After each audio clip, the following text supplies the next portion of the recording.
In your entertainment this week, authorities investigating the death of music legend Prince found prescription opioid medication on him and in his Minnesota home, according to reports. Investigators believe a health scare about a week before Prince's death, which caused an unscheduled landing of his plane in Illinois, was likely the result of a reaction to the pain medication. Prince was treated for a potential overdose. The performer was 57 when he was found unresponsive Thursday in an elevator at Paisley Park, his home and studio in Chanhassen, Minnesota.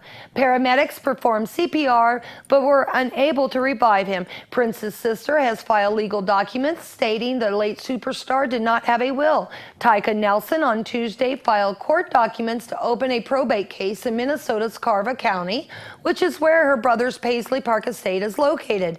Prince's estate is approximately $300 million, according to various estimates. His estate is expected to grow as sales of his music have exploded since his death.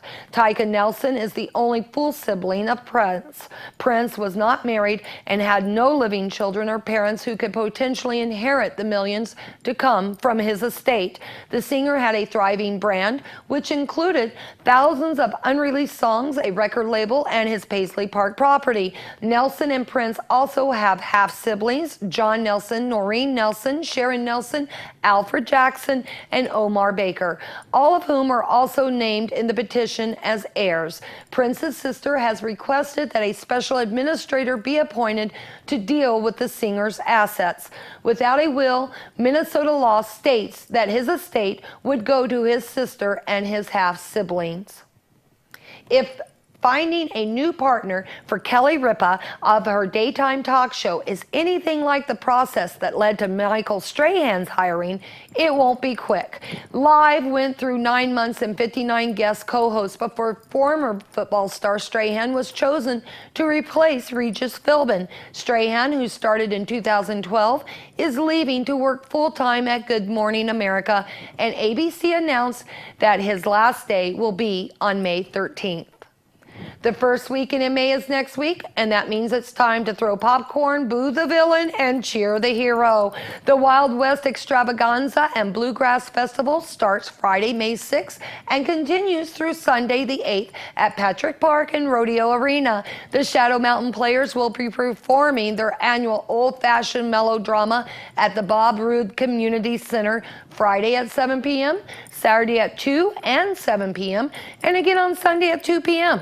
Tickets can be purchased at the door. The evening shows are $7 and the matinees are $5. That is your entertainment this week. I am Alicia Cook with News 46.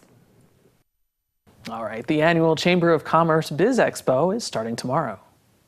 We're very excited. This is our 18th annual Biz Expo. It'll be held Friday and Saturday at the Pahrump Nugget, open to the public. And we switched the hours a little bit this year, so we want to make sure people are aware of that. Friday is 11 to 4, Saturday 9 to 3. So the Biz Expo is going to have how many different people participating business-wise? This year we have 65 chamber members who will be displaying their products and services to the consumers in Pahrump, so we're very excited about that.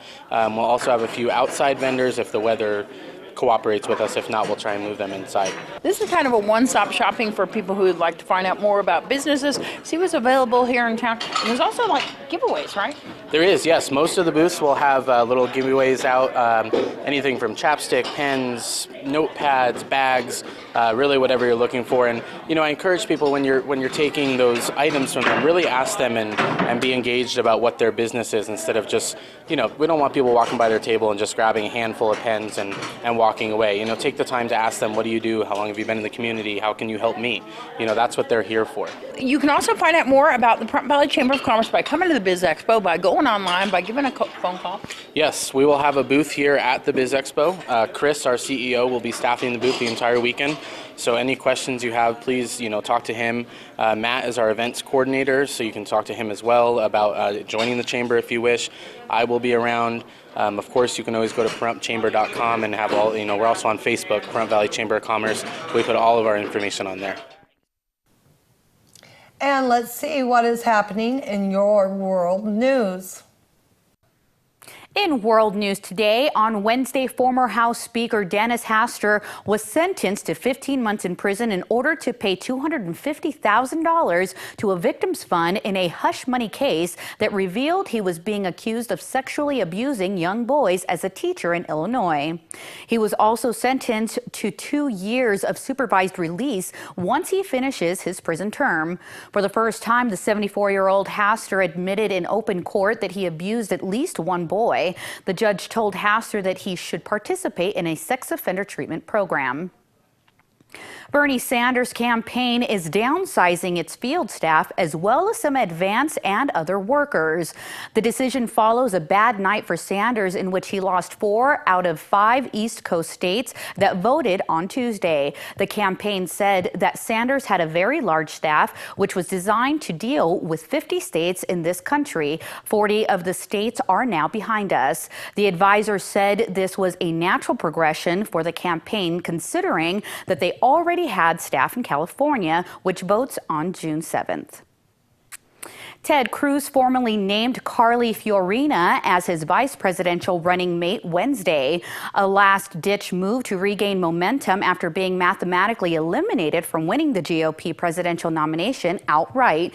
Fiorina joined the Texas senator on stage, and Cruz's staff changed the podium in between Cruz and Fiorina's remarks to display a new logo featuring both their names.